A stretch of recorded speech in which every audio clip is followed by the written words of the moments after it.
drafted for 2 years, but this Waterman guy, man, he was, they couldn't bring him in line. He was drafted, and we had, like I said, this is 7th Division. And I said, I told him, I said, I'm sitting there, I just come back fresh from the cavalry. And I said the other night, I said, I'm sitting there, first night at the 1st Cavalry, at the 7th Division. I'm in there at the 31st Field Artillery. And there's Jim Otchie at that stucco building, little stucco building. So I'm in there and I'm polishing my boots. You know, I just got up, I did my stuff, and I'm ready, I'm dressed. Sergeant comes by. I said, Sarge, I said, what time do we march to Chow?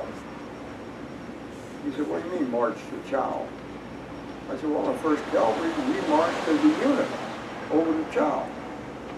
He said, well, we don't do that here. He says, I said, well, what time we go?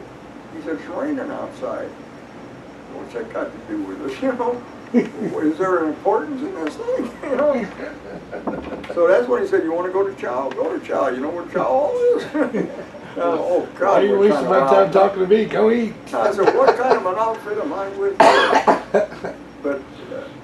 But then that's where Frog was, you know. Frog was in there, and that's where I met Al and Irvin. And it's funny, he was a guy that I thought, oh man, this is one guy I'm never going to be friendly with. You know, like first impressions, I don't like this guy. You know, I don't like him. He's overbearing. I said, we became the best of friends. Became the best of friends. When in Swanson was in Illinois, he slept on one side of me, you know. And we had 26 guys, and that was our clique, though. That was our barracks. I mean, you didn't get to know a heck of a lot of, you know, some of the other guys, you know, like the cook or things, but, right. I mean, you didn't, radio was close to us. Radio was in the other building. We were the wire section. But the wire section was the details section. If you wanted something done, go over to the wire section. Because we're the guys who were the runners with the wire, and we were more athletic than the guys that sat there with the radios. You know? Is that what you did with the weasel, use the weasels to run wire? In the snow, yeah, we used them in the snow. We didn't need them. And this thing literally floated above the snow. Yeah, they'd go around because of the displacement of the weight. They'd only sink down with about 2 inches in the snow. That's fantastic. Because you got that distribution. Same way we'd go out, we'd have to walk with the snowshoes. We have the snowshoes. Yeah. And we'd walk cross country in the snow with that. And it's just that little strand of thing on it. And all you did was sink down like a ½ inch in the snow. That snow could have been 4 feet deep. You're walking over it, and that snowshoe, the way it's distributed, would take care of it, you know. Show this to Grant. I want you to see this. This is Ray Vallowe showed me this. Gave me this when I met with him yesterday. You might want to read the back of that. Oh, wow. This never happened, yeah?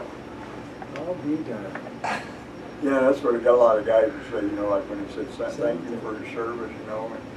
And I got the Purple Heart plate, and I said, just like his room number, like I told you, you never guess what room number I got. Hey. My license plate. There's no reason to thank us because we don't exist.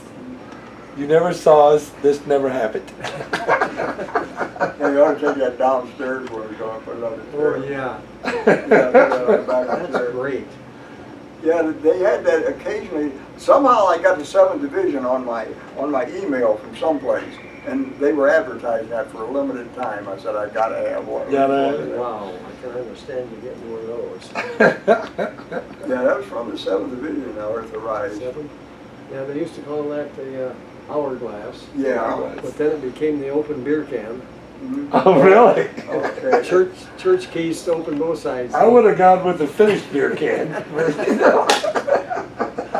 but I even run. I said, I even put in a book. I said, yeah. I said, 5 days of combat. I said, I think our hourglass is about to run out. I think our time's running out. The top is emptying into the bottom and dripping slowly, and every guy by is killed. And, you were saying, Grant, that you were in Japan for 4 days. 4 hours. 4 hours, I'm sorry. Ray Cottrell was the one that was there for 3 days. So 4 hours. So you hit the ground and you're back on a boat. I mean, you literally had just enough time to get your shoulder patches Well, changed they out. took my rifle away from me Yeah. and gave me a new one. And cosmoline and everything, so I had. Oh, did you get a carbine? No, I had M1 Grand. Oh, I'm surprised. I was supposed to have a carbine, because I was Yeah. artillery. But Yeah. I had my M1, and I kept, And they gave you another M1. yep, and I went over and cleaned that. And got on the bus, and we went across to the ship, and I was on a ship. You were just that fast. That's 4 hours I was there in Japan, and then, Oh, I would have hated that. I Did would've you hated it in make? So your you made the position. Incheon landing? yes. Oh, yeah, you would, yeah. I would have hated that though, just coming into a new company, didn't know anybody, nobody knew you, and oh, God. That's bad. But And we were already in cliques, you know. our biggest problem was, being in the artillery, we didn't have any M1 ammo. Yeah, it's all carbine, see, because All carbine ammo. Here's a gun you can't use.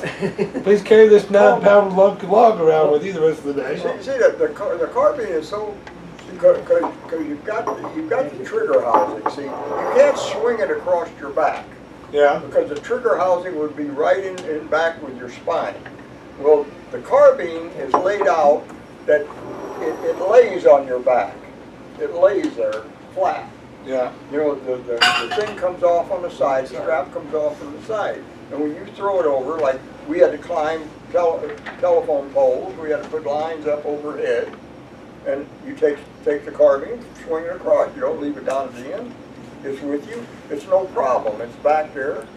It lays like, just like you're sticking it against the back. This is a short Strap stock goes gun. across from there, yeah, the strap comes off of the Kind of like a side. paratrooper gun, if you will, Yeah. in terms of size and girth. Yeah, and it's no weight. problem, no problem, it only weighed about 6 pounds, you know. In Japan, they got me on a bus and I down to the ship. And the first time Onto I the got ship. one, I Long ship. said, it reminded me, Right out of the gate, they put you on the wrong No, boat. they finally came out with a big launch looking for me. And I was on the wrong ship.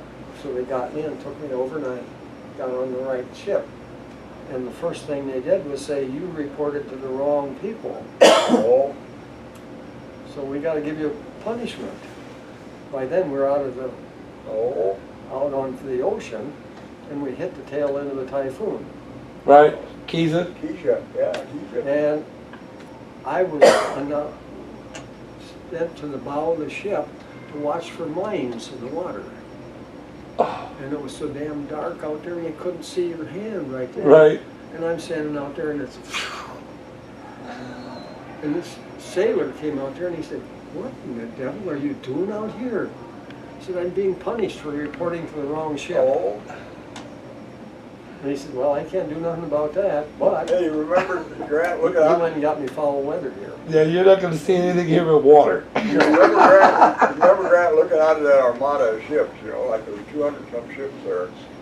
You see all those names like the Lifeline, Betty Likes, Yeah. Susan Likes, it was a L-Y-E-K or something like that, Lifeline. Whole line, that they were using those ships, but they were all named after women, you know. Yeah. All had girls named to them. Well, there's Betty over there. Do you remember the Victory name? ships, weren't they? Do you remember the name of the ship they moved you to, or No. no? I remember mine. It took me 14 days over on the ship was, the Mason M. Patrick, and underneath says United States Army Transport. Yeah. And I got to Busan. When we got to Busan and we were going to go up north, I'm looking at the ship, it says Mason M. Patrick, but there's no United States Army transport ship under it. So the guy was saying, "Hey, this is a nice ship." He says, "You know," he says, "they've got like mattresses on there." I'm like, "Hey, buddy, don't lie to me." I spent 14 days on that thing. Yeah. 12 of them seasick. I said, "So I remember this ship." I said, "There are no things on there. All you got is a canvas thing with grommets on it, and you got a rope holding it to this outside rail. There's no support to it." I said, "I was on E deck, I was the fifth one up, and I was under a big shut-off valve. Big thing, that the thing was like a steering wheel. Yeah. And I had to squeeze under that thing up on deck number 5 and come down. this 5 thing. levels of hammocks. Yeah, 5 levels, not down easy. Oh my God. And then we had a meal card because there was 800 people on the ship, so we only got like 2 meals a day spread out. How'd you get in the hammock 5 levels up? You had to climb on the one behind you, step because Holy that shit. you had to put your foot on that one. And you're doing a shift change every 8 hours. Yeah. So then That's and they unreal. they constantly had the fire hose out because everybody was throwing up. Yeah. Like I said, I was sick. I was over there 14 days. I was sick 12 of them. One day out of Seattle, I was all right. One day out of Tokyo, I was all right. Japan, I was all right.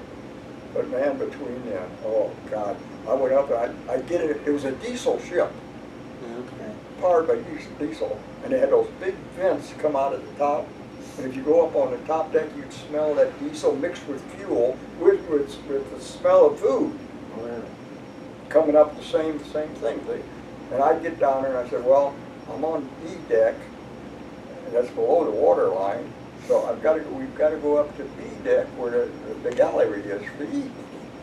And you had to stand up to eat. There was no sitting down. You stood at a tray, and your tray was there. And if good thing you had to stack up, otherwise your tray was going to go this way and that way. So you had to fight to keep your tray there. And I said, but I'd go down there. I think the first day was all right. Second day made it pretty good. Third day I'm going there. I'm smelling the food. I'm smelling the diesel fuel. I'm down here. I got to There's get a up little to bit the of this top deck going on. 'cause I got to throw up. I got nothing in my stomach, but I got to throw up.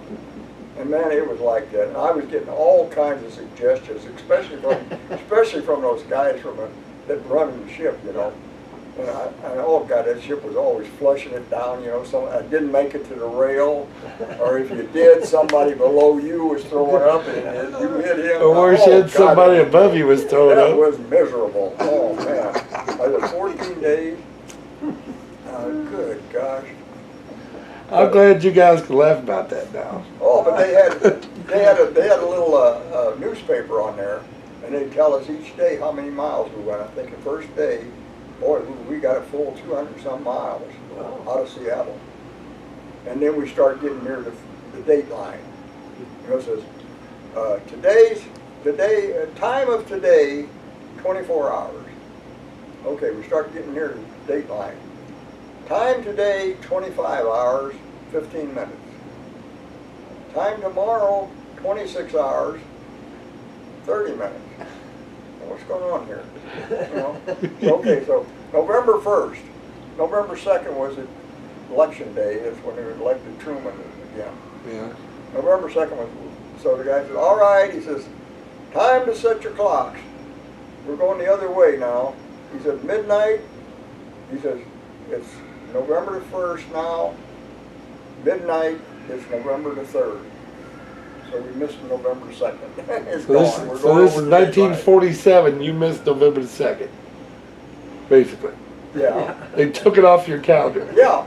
Yeah. This election day is gone. They stole a day of your life, it's gone. and you can't get it back. And oh God, I mean, there was a lot of things. Then we got on that ship. Then I got on the ship, and that's the one we got on the 19th of October, and 20th was my birthday. I turned 20 on that ship. The first day on the ship, and then they decided we sat there, and then see the Marines. They call what they call Operation Yo-Yo. See, in order for MacArthur to keep Alman separate from 8th Army, you cannot have a corps inside of an army. It's got to be united with that army. Yeah, area of operations. That's when it started. MacArthur said, I want the Marines pulled out the way they came in at Incheon. Put them back on the ship. Well, they were out there about the 3rd or 4th of October. They were supposed to land the 20th up at Wonsan. Couldn't do it. Well, the harbor was mined, so they couldn't get in there till the 29th. And they said when they did get in there, Bob Hope was already holding amateur show. Oh, yeah. Say welcome aboard, guys. Where the hell you been? So anyway, so then by that time, that's when Alman, snap your fingers, say, well, we're going to follow the Marines in at Wonsan like we did at Incheon. Administrative landing, so we don't have to be combat completely ready, you know. So, okay, well, he's decided, well, before we leave, I'm going to land you guys 150 miles further up above the Marines at Ewok. All of you have to change ships. So I had to go over and pick up a guy from another ship, bring him back, you know, to our ship, and you have to start shifting around. Oh, see, I wasn't aware of that part. I knew about the Ewok, but I didn't know about the and then ship. when we got, then here I'm on the Mason M. Patrick, you know, and I said, yeah, you did. They had the match, like we had, you know, like a 4-inch match, you know. So that part was true. But I said, then it says, okay, you guys with the artillery, you got to go in an LST, the landing ship tank, where the big one's going to open, Right. the doors are going to open sideways, Yeah, so your trucks can pull out. Like the Normandy invasion, yeah. Yeah, this was a big job. I'm up on the top deck, and I'm sitting, I'm right there, there's a 50, I'm behind a 55-gallon drum of oil or gas, whatever it was. Well, I'm up there, and I'm watching this thing coming in, you know, we're heading towards the shore. Well, any minute now they're going to slow up speed. Not true. Hey, there's the beach there.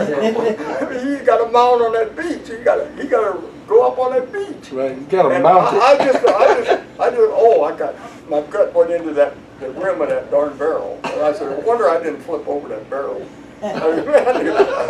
Oh God, I said, oh man, I had a tummy ache. But then we got off there, and that's why we got to so far north. And that thing in there, what Ron gave me all those cutouts this morning. Yeah? No, in his box here. Did I send him? Oh, okay, yeah. Well, that trail where I showed you we had to go back to the coast. Yeah. Well, they show off on that one thing. It might be on the other one side of one thing because it's red. It shows that little map, and on the other side it shows where we come around. The point was it's that way to Ewok. We had to come in where we landed and bypass that, go to that shore, and there was a cutoff to Ewok where we came in. We had to bypass that, go down to Puk Chong, the railroad station, and then we had to go over to the road leading from Hung Nam up there to 72 miles. Talking about this map? That one. See where it shows Ewok? Yeah. It shows you. That's how far back we had to. Now, when you're seeing where the 7th Division starts off with up there, Yeah. and where we were, the 31st, that is where the Fusen Reservoir is. The Fusen Reservoir is only 20 miles from Chosin, as the crow flies. As the crow flies, to the east 20 of miles. Chosin, yeah. That's the path we had to take to try to get out of a dirt mud road, like I say, a cow path, to get on something that was decent that we could pick up some time. And he said even the total time comes out to probably about 10 miles an hour. So you About came 10 miles an hour. So you came all the way back to Puk Chong, just swing back north. Yeah.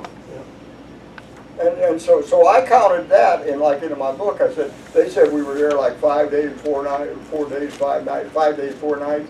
I said, I counted that from day one. Because when we started the trip, I said, so we had about 9 days wrapped into this thing. Was there anything in this that Ron bought you that was news to you, surprised you? Well, this was all stuff I gave him. Okay. He asked me today, he said, now, he said, with you, he said, do you have any problems or any disputes with Julia Precious? I said, no. I said, I got none with her. I said, as a matter of fact, I said, you got to talking about that chaplain. Well, Julia was putting this together, and I said, I happen to have all three of her documents, of her discs. Disc. The first one she sent me, she narrated it. That was the best one. And so the second one she gave me at Faith's funeral. She completed it. And I said, then it so happened was because she asked me then, for that one, she had a copy for me. And I saw her when she came there, because Joe kind of kidded me, hey, isn't that Ursula there? I said, yeah, it looks like Julia Precious is with him. Yeah. So I went up there and I told her, I said, I'm going up and talk to her. So she was up near the front of the chapel. And I said, Julia, I said, what I sent you, did that help you? She said, oh, tremendously. She said, I was locked in on getting this thing finished. But what she did, she asked me at the final, it was over this chaplain deal. She had put that in there on her thing. She wanted to put that in there that this chaplain said that about us. And she had a strip of the article. And I'd never heard of that before. And she said, I have to, the Army says I can't do this without getting this cleared. Where did you get that quote? In other words, like LaBrie. Just like, yeah. Where's your source for this? That you want to put this in there. You can't put that on there unless you. So she said, Ray, can you help me out? She said, I'm asking Rasula. Anybody, I need to try to get this thing done. I said, talk about fate. I said, I just drew up something on here, and it's on, you'll see it on the tape. Up in the corner is a thing that says Time Magazine. You're just going to see it right before this article comes up. There's a little part of the corner that says Time Magazine. I said, I just got this up. I said, Time Magazine has said they're going to rerun that article. And I said, they credited it, it was in a magazine named Fortnight. Yeah. And I don't know if it was a monthly thing or weekly thing, but they published it. And he says, we are going to republish it. But you have to be a subscriber to Time Magazine. And I said, I'm not a subscriber. And I said, by the time I got on there, this timeline may have elapsed. Yeah. I said, so if you are a subscriber or you know anybody that is who can bring that up and copy it, you're home free. And then I didn't know what happened to it, you know. Yeah. And then I find out when I got the tape up on, she got that little corner there. That was on the other one. I don't know if it's on this recent one or not. I never, but she had it in that. I think it is because she's got this snap on there. But so that was the second one. So then I'm asking Joe. I said, well, she's got the third one. And Joe said, yeah, because she gives me credit for pictures on there. Mm-hmm.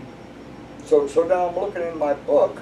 I said, well, Joe, on the book I got on for free on the Korean War project, I said, I've got Face Stone on there. I said, how come that's not in my book? He said, Dad, you got the book printed before we went out there. Yeah. I said, well, I'm confused here. I said, when did we go out there? He said, well, Christmas. He said, you came in for Christmas and we were going to Andrew's graduation in South Carolina. Right. You had a winter graduation around Christmas. Yeah. And he said, while I was up there to him, Joe said, let's take a run around and see if they put out a stone. Yeah. Around Christmas. And it was there. Yeah. Because his Medal of Honor is in gold. It's in gold lettering on that stone. Gold filigree. Yeah. And so Joe took a picture of it. Joe's good on taking pictures. Right? It is good looking. And then we Yeah. forwarded those to Julia Precious. Mm-hmm. And she started off with the first one she narrated, which I wish she would have done this last one. She narrated it. And she started off like Appleman's book, like when he started. He says, the memory of the guys that died at Chosin. He said, there are no monuments. There's no monuments marking their resting place. There are no marble monuments in Arlington like in any other war. In other words, we just don't exist. Yeah. This never happened. In other words, you just don't exist. It says, so there's no marble mark. So she changed that on the end of this one. She showed that mark. She says, now we have marble markers. In Now there is. Well, All right, Jim, well, I'm going to go stretch my legs for a minute. yeah, I got this thing, because man, there's a lot of walking into this Yeah. place. Well, would you And like to one get side I get, you know. you want us to get a chair or you want to keep getting the exercise? I'm just going to take a little break for about half an hour. Buy me a soft drink and give her a little break for the camera. Yeah, and all that. so I don't know what's going on at the, now Ron came by and he brought me this stuff. I said, well, you got copies of it? He said, I got it on the computer. But he said, this is the stuff you sent me.